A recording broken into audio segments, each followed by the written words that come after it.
What's up everyone, for this week's video I'm going to show you how to put numbers from least to greatest. Don't forget to subscribe and leave a like. Alright, so here's the place value chart from least to greatest. As you can see, there's a little dot here, and that separates the blue line from the yellow line. We're always going to look at the blue line first because that's going to show you what the biggest amount on that side was.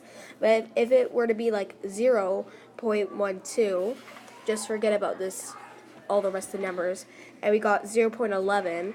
We look at the 1 first because there'd be nothing over here. So then we look at the 1, and then we look at the 2, and whichever is bigger, we'll look at. So 0.11 would be smaller because we all know that 11 comes before 12. And now we can finally sort it out. So we got 0.23, so that will go over here, 0.24, 1.48, and 10.45. I hope this was very useful to you guys. See you next time.